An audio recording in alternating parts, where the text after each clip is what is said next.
Salut, c'est Adam. Une mystérieuse fille est apparue parmi les gens, sauvage et incapable de parler, terrifiant les habitants locaux.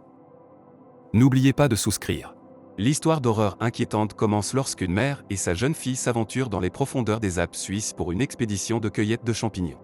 Alors qu'elle recherche minutieusement des champignons, la jeune fille tombe sur une vue étrange, un faisceau de lumière radieux émanant d'un garçon mystérieux. Intrigué, le garçon lui fait signe d'approcher un groupe de champignons. Alors qu'elle collecte ses nouveaux trésors, elle fait une découverte horrifiante. Dissimulés parmi les champignons, se trouvent des restes squelettiques, ce qui la pousse à pousser un cri de terreur.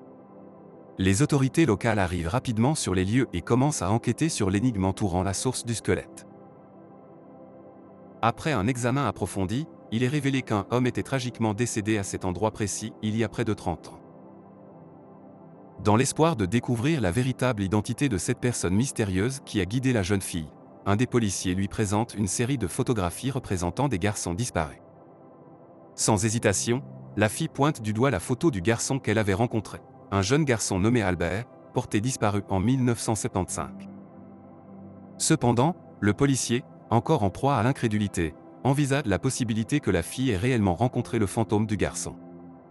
Observant le doute du policier, la mère raconte une histoire sur un autre policier qui refusait catégoriquement de croire à tout ce qui était surnaturel. Le récit se transporte alors en 1975, à Gris et ALP, en Suisse, où une foule, incluant l'agent de police local Sébastien Rauch, se rassemble autour de l'église du village après la découverte d'un jeune prêtre mort à l'intérieur. Après un examen approfondi des preuves, il s'avère que le prêtre a commis un acte impensable.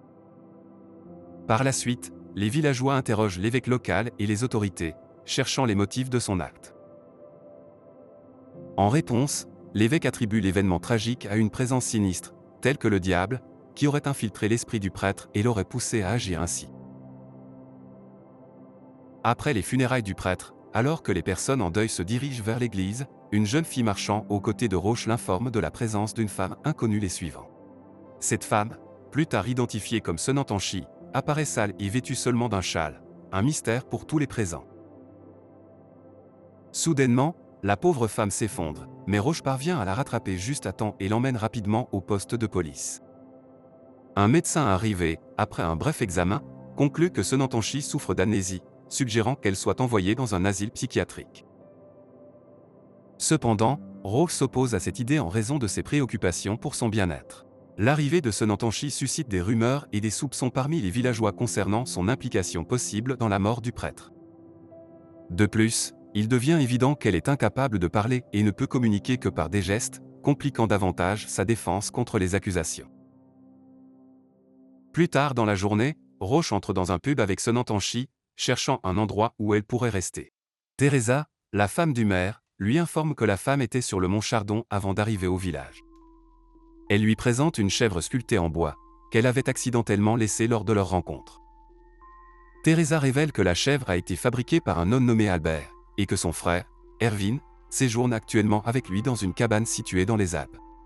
Elle insiste pour que Rauch visite la cabane pour s'assurer que tout va bien. Maintenant, les villageois suspectent que la mort du prêtre n'était pas un suicide mais un meurtre, liant cela à cette femme mystérieuse. Il presse Rauch de l'emmener avec lui dans les Alpes au lieu de la laisser rester chez lui. En conséquence, il la confine dans une cellule de prison au poste de police et se dirige vers les montagnes. Cependant, en atteignant la cabane, Rauch découvre qu'aucun des deux, ni Albert ni Erwin, n'est présent. Il leur laisse un message, demandant qu'ils le contactent et retournent au village. À son retour au poste de police, Rauch trouve l'évêque local l'attendant. L'évêque pointe sa croix vers Sonantanchi et affirme que sa forte aversion pour les croix signifie qu'elle est un diable. Cependant, soupçonnant que son éducation pourrait être différente, Rauch escorte l'évêque hors du poste de police avec colère. Dans un flashback, il est révélé qu'Erwin et Albert ont reçu la visite d'un homme nommé Martin, qui a proposé de les aider avec leurs tâches ménagères. Quand on lui demande pourquoi il se trouve dans les montagnes, Martin explique qu'il avait besoin de s'échapper de la vie chaotique de la ville après une récente rupture. Lors d'une longue nuit d'ivresse et sous l'influence de l'absinthe, Irouin partage avec Martin l'histoire intrigante de Sonantanchi.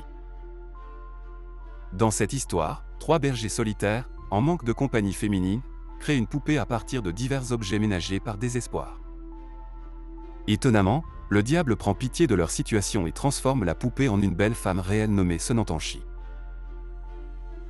Cependant, après que les 3 hommes se soient livrés à leur désir avec elle, elle retourne la situation et les tue, les transformant en poupées comme dans un conte de fées.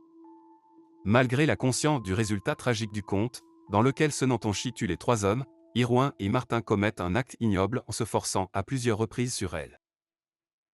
Dans une de ces instances, Senantanshi mord la main de Martin, qui devient plus tard infecté par le tétanos. Cherchant à se venger, elle massacre sans pitié toutes les brebis et les chèvres d'Hirouin. Le lendemain, Senantanshi disparaît mais est retrouvé plus tard par Martin dans la même grange. Pour la protéger d'Hirouin enragé, Martin la cache dans leur entrepôt, promettant de revenir bientôt. Dans le présent, Senantanshi est laissé aux soins du maire et de sa femme Teresa, pendant que Roche est absent. Teresa lui offre du pain béni avec une croix sculptée, mais en voyant la croix, Senantanshi attaque violemment Teresa, entraînant la mort de son enfant à naître. L'évêque commence à enquêter sur les affirmations des villageois, déclarant que Senantanshi est une incarnation du diable, responsable de la mort récente de l'enfant à naître du maire. Pour appuyer sa théorie, l'évêque présente une photographie de 1950 montrant une femme romanie qui ressemble étrangement à Senantanshi. Cette femme romanie avait disparu il y a 25 ans et était soupçonnée d'incendie criminel et de la mort de 3 bergers la même année. Plus tard, Senantanshi apparaît chez Roche, et pour la protéger, il décide de l'emmener loin du village. Cependant, avant qu'il puisse le faire, les villageois furieux le découvrent seul et inconscient dans sa voiture après un léger accident. Pendant ce temps, Senantanshi s'échappe, et les villageois en colère tournent leur agressivité vers Roche. En rentrant chez lui cette nuit-là, Roche trouve un symbole néo-païen dessiné sur sa porte par les membres de l'église pour éloigner le mal. À ce moment-là, il se souvient de Senantanshi dessinant un symbole similaire comme moyen de communication. Cette réalisation déclenche la suspicion que l'évêque pourrait détenir des informations cruciales sur les origines de Senantanshi, compte tenu de son rôle dans l'incitation des villageois contre elle. Poussé par ses soupçons, Roche se rend à Cathédra en quête de réponses. Dans les murs sacrés, il découvre une section cachée de la chapelle, une porte secrète menant à une chambre souterraine sous la chapelle. La chambre est ornée de 4 symboles néo-païens et d'une image non chrétienne de Marie, la représentant comme une déesse du soleil dans les Alpes. Roche trouve une poupée de paille et des restes de nourriture, indiquant que quelqu'un y avait été détenu. À ce moment-là, Roche réalise que Senantanshi avait été détenu dans cette cellule même et avait même fabriqué une poupée ressemblant à sa mère absente. Il se rappelle comment elle avait réagi avec détresse quand il l'avait enfermée dans la cellule, trouvant du réconfort dans la présence d'une image familière de Marie quand il lui avait donné sa chaîne. De plus, Roche fait une autre découverte stupéfiante, la femme romanie montrée dans la vieille photographie est en fait la mère de Senantanshi. Elle avait été blessée et enceinte par l'évêque il y a 25 ans. Cherchant la sécurité, la mère de Senantanshi avait cherché refuge dans une maison de montagne reculée appartenant au berger. Malheureusement, l'évêque a fini par découvrir son refuge et l'a impitoyablement poussé d'une falaise pour dissimuler ses actes atroces. L'évêque a signalé avoir incendié la cabane, mettant effectivement fin à la vie des bergers.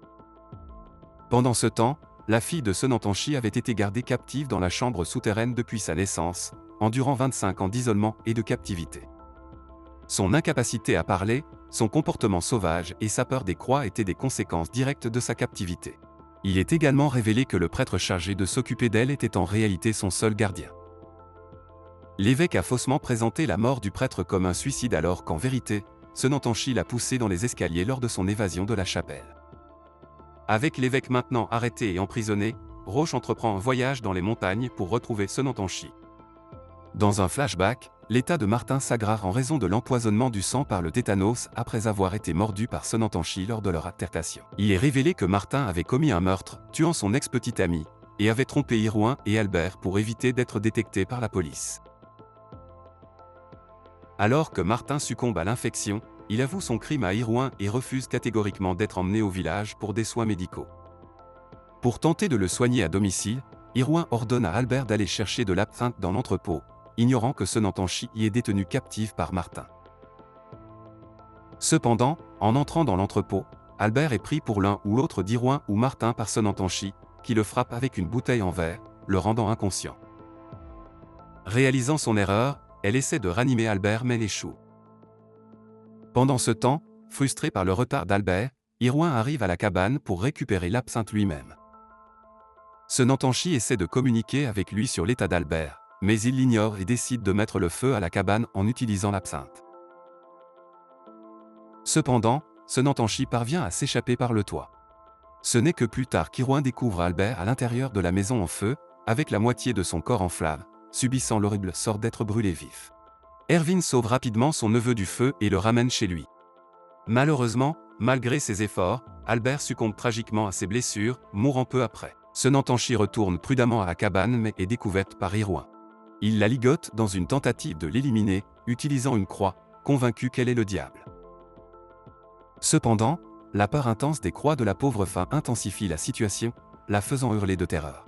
Pendant ce temps, Martin entend les cris de Senantanchi et s'approche de la porte, voyant Irouin tenant un couteau, prêt à la tuer. Apercevant une arme à feu à proximité, Martin intervient faiblement, ordonnant à Irouin de la libérer. Il souligne qu'il ne permettra pas qu'une autre femme meure en sa présence, surtout après la mort de son ex-petit ami. Cependant, Irouin défie les ordres de Martin, conduisant à une confrontation entre les deux. Lors de la confrontation, Martin tire sur Irouin au bras. Finalement, en se conformant aux instructions de Martin, Irouin libère Senantanchi, laissant tomber le couteau au sol.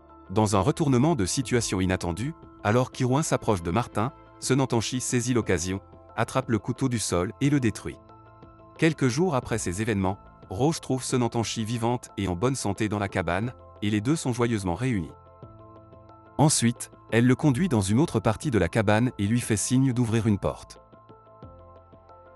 Cependant, en entrant dans la pièce, Roche est confronté à une découverte horrifiante qui lui retourne l'estomac, le faisant vomir. En réponse à la scène macabre devant lui, il est révélé que Senantanchi a fabriqué des poupées des trois hommes. Cette révélation remplit Roche à la fois de dégoût et de rage envers Senantanchi, le poussant à la pourchasser sans relâche. En conséquence, Senantanchi s'échappe, poursuivi de près par Roche jusqu'à ce qu'il court si loin qu'il se retrouve plongé dans un épais brouillard. Cela fait tomber Senantanchi dans une crevasse. Roche court après elle vers la base de la montagne, pour découvrir son corps sans vie et les cadavres écorchés des trois hommes de la cabane.